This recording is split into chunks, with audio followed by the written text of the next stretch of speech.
na-intriga itong si Derek Ramsey. Oh, bakit naman? Naghugas din ba siya ng pinggan? Ay, baka lang naman. Kasi nga kamay mo. Kuya, baka nga kuya, baka. Pinggan! Pinggan?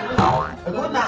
Nagkaroon ka exposure sa ano? Kung maka, ano ka dyan ng gusto. Hindi nga, dahil nga si Ellen, di ba, pag-alisan ng bahay. Uy, umalis na. Oo, dahil nga lumipat na sa townhouse yata na bago niyang uupahan, di ba? Di ko alam kung uupahan o siya na yung may-ari o nabili niya ito, no?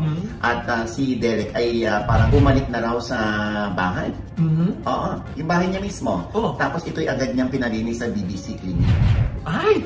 Oo. Uy, ano naman masama doon? Masama ba maglinis ng bahay? Yan nga, yung iba naman iniintriga pa na para daw kesyo, naku baka para sa bagong babae daw na ipapasok ni Derek. Uy, ang bilis Ayun, naman. oo, nakakaloka. Oo, Diyos ko naman. Kasi daw, hindi raw si Ellen marumi daw sa bahay. Ay, Ayan, no? hindi naman po siguro yung totoo. Kasi kahit nung okay pa sila, madalas nang finiflex or sinashoutout ni Derek Ramsey, Oo. yung cleaning company na yan, dahil nga happy siya dun sa service Oo, nila. oo. Hindi, tsaka ano ba yun, pagbibigyan natin ng mali siya, yung nagpalinis lang ng bahay. Oo nga, oo. Natural, ganun talaga.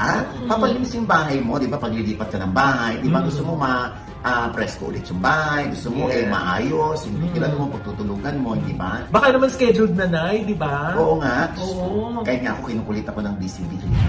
Oo, di ba? Papalinis na rin ako. Oo, di ba? So pagkagalang Ganyan. papalinis ako, mga burarayong tao sa bahay, kaya akong papalinis. Oo. Kaya ako magpapa-fresh ng bahay. Oo. Siyempre hindi. Siyempre ano natin yun di ba? Minsan luho natin ang nagpapalinis ng bahay. Kaysa naman mag-drugs ako. Ay, kuya, ang galing naman ng inabot mo. Napunta ka sa drugs, ha?